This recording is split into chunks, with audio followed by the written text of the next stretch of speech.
Hello, Internet!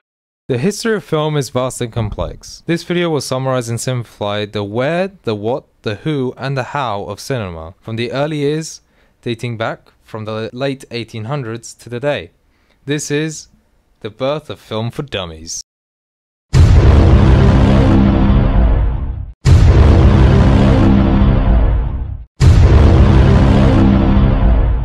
But wait, Maurizio, before we talk about that, let's talk about the persistence of vision.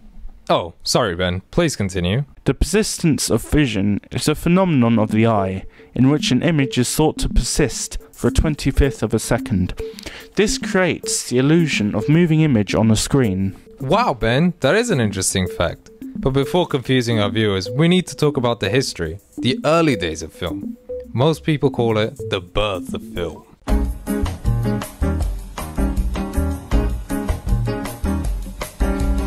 It all started off with Edward Muybridge with the zoopraxiscope, which rapidly projected images in a sequence in order to give the illusion of motion.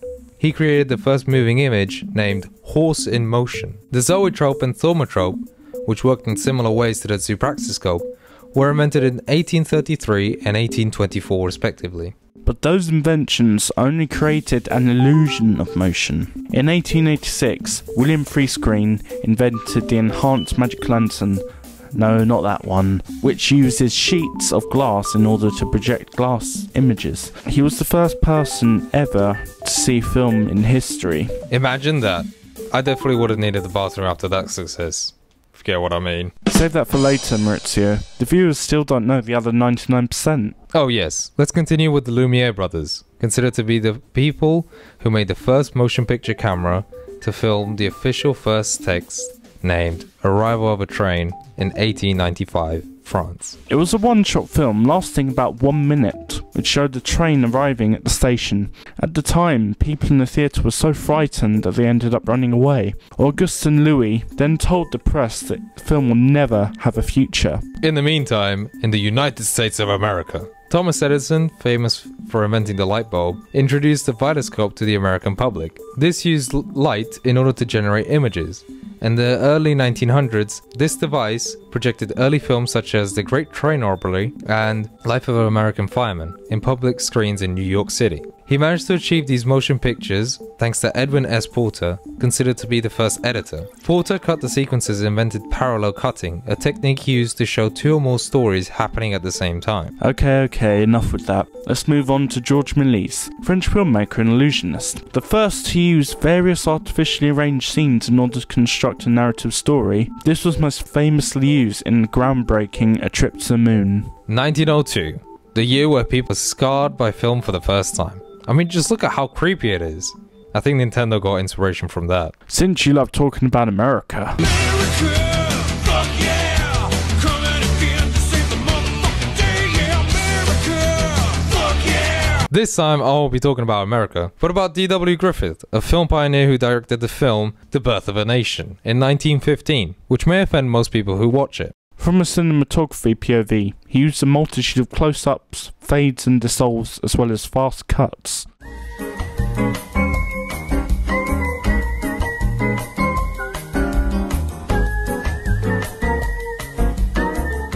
Between the 1910s and 1920s in Soviet Russia, three filmmakers named Lev Kuleshov, Zia Vertov, and Sergei Eisenstein started a movement that projected film years ahead, even though the technology was still very primitive. Lev Kuleshov, a Soviet filmmaker, introduced the Kuleshov effect, a short video edited together which depicted the expressionless face of a man presumably staring at particular objects, such as a bowl of soup, a gun in a coffin, and a woman. It made the audience believe that his expression changed with each object. Sergei Eisenstein was famous for his silent era films dating back from 1922 to 1928. Examples include Strike, October, and Battleship Potemkin, which had one of the most famous scenes from filming history, the Odessa Steps. He differed from D.W. Griffith because Eisenstein used very obvious cuts and quick shots as compared to Griffith, who preferred to use invisible editing. Finally, Zia Vertov, another pioneering Russian filmmaker, introduced the groundbreaking Man with a Movie Camera, a silent film which used hidden cameras and filmed such things as a cameraman setting up a camera and a woman giving birth. This gave the message that filming could go anywhere. Editing became one of the most important elements of film, and until the 50s most editors were female, as men thought it was a job for women. Because Sergei is such a manly name for a woman, isn't it? Before the 50s, cameras were not able to record colour, so all films were shot in black and white. There were some directors and editors which used several methods of painting every shot, using techniques like Kinemacolor in 1908 and Technicolor, tinted films. While this was progressing, a man named Walt Disney with his brother Roy founded the Walt Disney Animation Studio in 1923, and was the person that created a new genre of film, animation. And now it is the second largest media conglomerate in the world, with many films, mascots, theme parks and more. Don't fucking talk to me like that! Now, do we have a problem? Let it go, let it go. Really, Ben? Really? It's a catchy song. There might be a lot of hate for that film because of that specific tune, but it's grossed over $1 billion since its release in 2013, and Oscar the same year, and... People have made some weird fan games about it. Yeah. We travel ahead now to 1941. Ah, yes. There were some great improvements in filmmaking in that period, and a great example of this is Citizen Kane, directed and starring Orson Welles, which nowadays is considered by film critics to be one of the greatest films of all time, as it introduced new cinematic and narrative techniques. 18 years later, Ben-Hur created the innovative masterpiece Chariot Race Scene, which was an 11-minute sequence included various close-ups and close-up shots of chariots being shattered one by Messala, played by Stephen Boyd. A year later, another French filmmaker, Jean-Luc Godard, and a few other directors tried to create a new wave of films that experimented with such genres as more realistic and social. Notable examples of Godard's work include Breathless, 2 or 3 Things I Know About Her, and Pierrot the Madman. Hollywood had an American new wave, similar to the new wave in France, and like them, there was a surge of young new American directors who influenced the types of films produced. A significant film during this time was Bonnie and Clyde in 1967. This is because it broke many Hollywood taboos and featured a mix of sex, violence and humor unlike anything ever seen in Hollywood. After much criticism at first, Hollywood paved way to the innovative new young filmmakers. New groundbreaking films such as Taxi Driver, Chinatown and Dog Day Afternoon.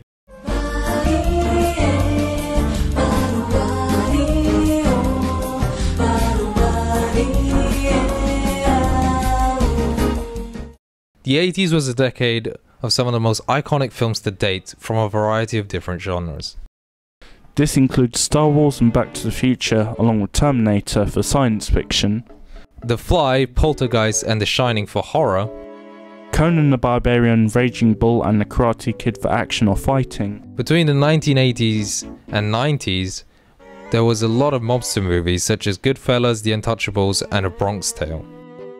21st century films started a new age for cinema, not just for Hollywood, but also European countries, who started investing more money and time into producing a box office hit, hiring professional actors and investing millions into special effects, which makes films appear more realistic. Not to mention 3D cinema is becoming ever more common.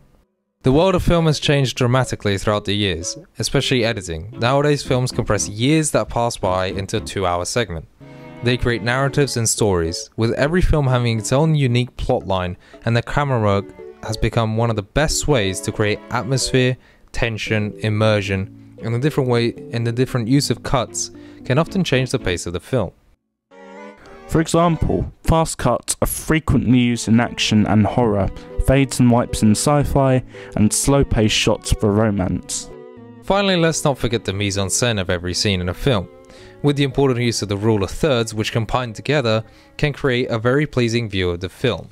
Right, now, you sat through over 10 minutes of us two talking, In case you skipped anything, here's a brief summary of what all these filming pioneers did that changed the editing process.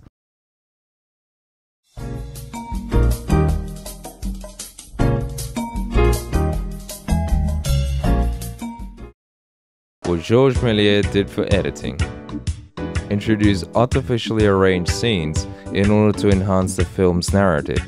He also used a variety of new techniques such as stop-motion photography, double and multiple exposures, time-lapse photography, and special effects like cross dissolves and disappearing objects. What D.W. Griffiths did for editing: he introduced the use of continuity editing in his short film For Love of Gold. He also introduced a lot of new techniques in the film The Birth of a Nation, such as cross-cutting, panning shots, stills and iris effects. What Lev Kuleshov did for editing: he introduced the Kuleshov effect, a montage of seemingly unrelated imagery, which is used to bring out a variety of emotions in the audience. What Dziga Vertov did for editing: he invented, developed, and deployed new cinematic techniques that are still used in modern cinema, and techniques include double exposure, fast motion, slow motion, freeze frames, jump cuts, split screens, Dutch angles, extreme close-ups, tracking shots, footage played backwards, stop-motion animations, and self-reflexive visuals. What Sergei Eisenstein did for editing: widely expressed the use of cutting for his films, such as Battleship Potemkin, whereas D.W. Griffiths tried to hide this effect. What Jean-Luc Godard did for editing: probably the most important, Godard revolutionized the editing process of making a film by combining all previous techniques in experimental and innovative filmmaking. Getting sleep yet? Don't worry though, we've combined our own compilation of different editing techniques using only a camera and a few minutes of our time.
I guess that's everything. Yep.